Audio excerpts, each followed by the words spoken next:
Titanic को बनाने वाले ने कहा था कि ये डूब नहीं सकता, खुदा भी इसे नहीं डुबो सकता। फिर ऐसा हुआ कि पहले ही समुद्री सफर के दौरान वो ऐसा डूबा कि आज तक निशाने इबरत है, और उसको देखने वाले जो भी जाते हैं वो भी बड़ी मुश्किल से बच पाते हैं। आज से ठीक 111 साल कबल टाइटैनिक एक अंधेरी रात में एक बर्फानी तोदे यानी आइसबर्ग से टकरा गया था। उस वक्त जहाज पर सवार ज्यादातर अफराद नींद की आगोश में थे। हादसे के वक्त टाइटैनिक 41 किलोमीटर फी घंटा की रफ्तार से इंग्लैंड के शहर साउथहैम्पटन से अमेरिका के शहर न्यूयॉर्क की तरफ जा रहा था, और सिर्फ 3 घंटे के अंदर 14 और 15 अप्रैल 1912 की दरमियानी रात टाइटैनिक बहरे ओकेयानूस में डूब गया। वो जहाज जिसके बारे में कहा जाता था कि वो कभी नहीं डूबेगा, न सिर्फ चंद घंटों में समंदर में गर्क हो गया, बल्कि इस हादसे में 1500 के करीब अफराद भी हलाक हुए। 111 साल बाद भी उसे सबसे बड़ा समंदरी हादसा समझा जाता है। सितंबर 1985 में इस जहाज की बाकियात को बहरा ओकेयानूस में जाए हादसे से हटा दिया गया था।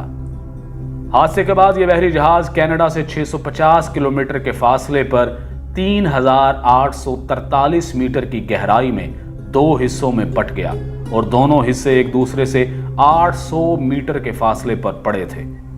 111 साल गुजरने के बाद भी इस हादसे के बारे में मुअम्मे मौजूद हैं। माहिरीन की राय इसके बारे में क्या है, जानिए इस वीडियो में। इस बहरी जहाज के बारे में कहा जाता था कि यह डूब नहीं सकता, खुदा भी इसे नहीं डुबो सकता। इस यकीन की कुछ वजूहात भी थी।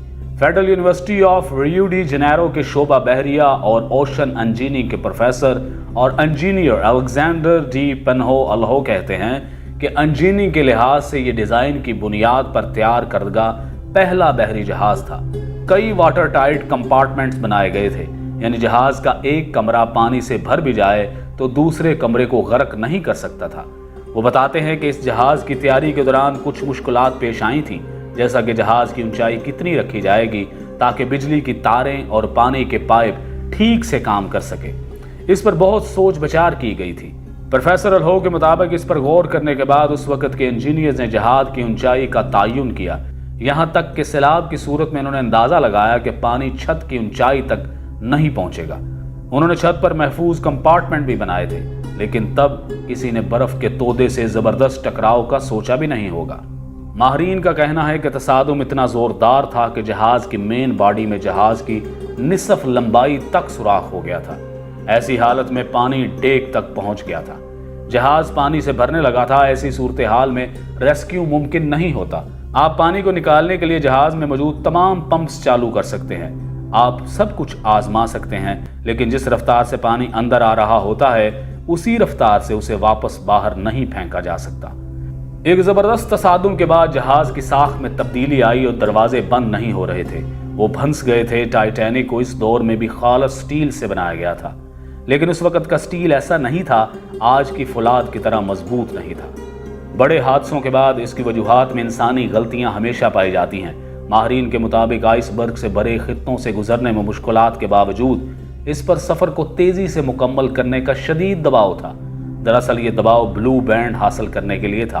1839 में शुरू होने वाला ये एजाज बहरा ओकेयानूस को अबूर करने वाले तेज तरीन जहाज को दिया जाता था। टाइटैनिक को इस एजाज का सबसे मजबूत दावेदार समझा जाता था। इस वक्त दुनिया की बड़ी कंपनियों के दरमियान जहाज बनाने का मुकाबला था। उस वक्त इंग्लैंड और जर्मनी के दरमियान मुकाबला था कि सबसे बड़े और तेज तरीन जहाज कौन बनाएगा। सबसे बड़े और तेज तरीन जहाज को सरकारी तौर पर ब्लू बैंड मिल गया। इस कारनामे को हासिल करने के लिए किसी भी जहाज के लिए पहला सफर सबसे अहम समझा जाता था। पहले सफर के दौरान जहाज की हालत सबसे बेहतर होती है। जहाज पहले सफर में तेज तरीन रफ्तार हासिल कर सकता है, और टाइटैनिक ने भी तेज तरीन रफ्तार हासिल करने की कोशिश की थी। बच जाने वाले लोगों में से बहुत से लोगों ने बताया था कि जहाज के कप्तान को इर्द गिर्द के इलाकों में बर्फ के तोदों के बारे में इतला दी गई थी, लेकिन उसने जहाज की रफ्तार कम नहीं की, क्योंकि वो तेज रफ्तारी से बहरे ओकेयानूस को अबूर करके ब्लू बैंड हासिल करना चाहता था। लेकिन यही तेज रफ्तारी और गरूर और तकब्बुर और खुदा को चैलेंज इस जहाज को डुबोने का सबब बने। टाइटैनिक हादसे में 1500 के करीब अफराद हलाक हुए, जिसके बाद समंदरी जहाज़ों के हिफाजती निज़ाम को बेहतर बनाने की कोशिशें शुरू कर दी गईं। इस हादसे के बाद समंदरी जहाज़ों की हिफाजत के लिए रडार जैसे आलात की तैयारी शुरू की गई। टाइटैनिक के हादसे में बहुत से लोग इसलिए मारे गए कि उनके पास लाइफ बोट्स नहीं थी। اور ٹائٹینک میں لائف بوٹس اس لیے بھی کم تھیں کیونکہ ان کا دعویٰ تھا کہ یہ جہاز کبھی نہیں ڈوب سکتا۔